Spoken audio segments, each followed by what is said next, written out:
Rav Avraham, I'm often asked by individuals who identify themselves as Ephraimites that after they come through this gut-wrenching, soul-searching process to understand that they too are among Am Yisrael, the people of Israel, they want to know, what are their next steps? What should they be doing now? What would you recommend to them? Well, I think we're all in a state of waking up very much. I started waking up on my own journey back in the mid-1970s, and I had the same issues.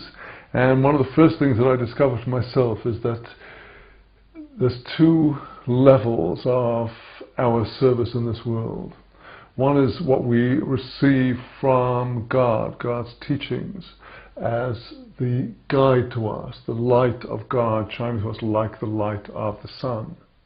And then there's our service of God, which is our reflecting the light from the sun as the moon reflects the light of the sun through our service of prayer and our keeping of God's will, God's commandments and God's teachings.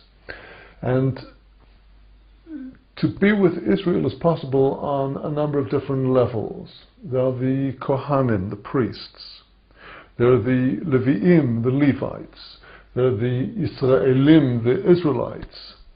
There are the Gerei Toshav, the resident visitors who have come to be with Israel, like Jethro, Yitro in the Bible comes and joins Israel in the wilderness at Sinai to go with them.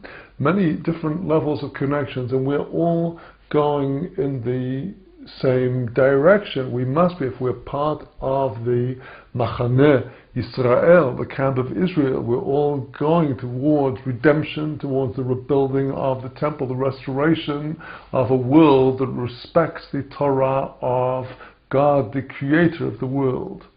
And in order to march together, we have to be keeping time together. And the essence of keeping time is following the Torah calendar. The Torah calendar begins with the first of the 12 months, of the 12 lunar months of the year, the month of Nisan, the month of redemption, which the Torah tells us in Exodus, this is the head of your months. And Nisan has its festival of Pesach, Passover, the festival of redemption. Then immediately after the first day of the festival of Pesach, we already start the count of 7 weeks until the 50th day, the day of the giving of the Torah, the celebration of the festival of Shavuot, the Feast of Weeks. And then we go into the summer, and we have the more introspective and soul-searching period of destruction, which we recall in the summer months. And then we come to the high holidays in Tishrei, September, and we are approaching Rosh Hashanah, the head of the spiritual year, Yom Kippur, the Day of Atonement, and the festival of Sukkot. Well, all of these times of the year affect our day-to-day life in those seasons. Now we are in Nisan, looking forward to Pesach, cleaning our houses of the chametz, the leavened breads, and all the crumbs and everything else, getting ready for the spring holiday of redemption.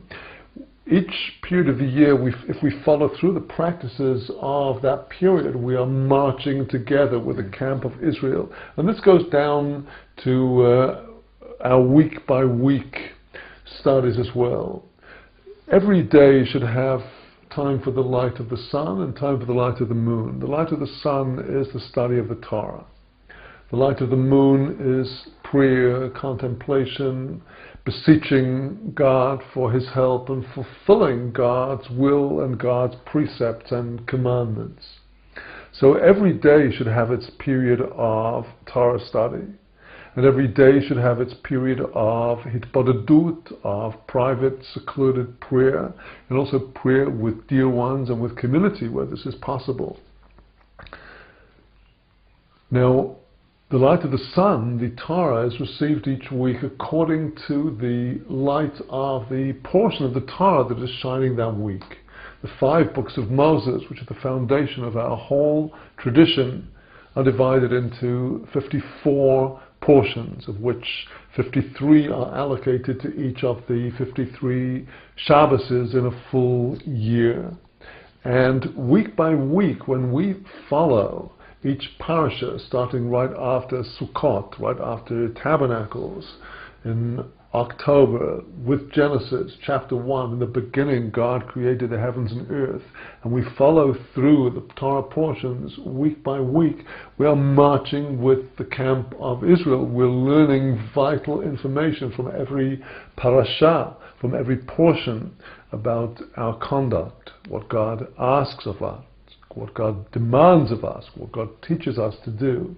So it's through keeping up with the study of the Torah in the annual cycle, and through keeping up with the Torah calendar, observing, and even where we may feel that we're not yet ready for the full observance of this particular commandment in this way, nevertheless we inform ourselves about it. When we accept that knowledge is power, that you've nothing to lose, nothing to be hurt by knowing about something that may be unfamiliar. Just like sometimes people become aware of how they should live in a healthy manner, and they start reading what is actually recommended by the experts in the field, and they are in horror about how much change this would demand of their lifestyle. It doesn't harm to know, and the more you know, the more respect you have for those who do observe the Torah, and the more ability you have to come to this observance in a loving and knowledgeable and deep way.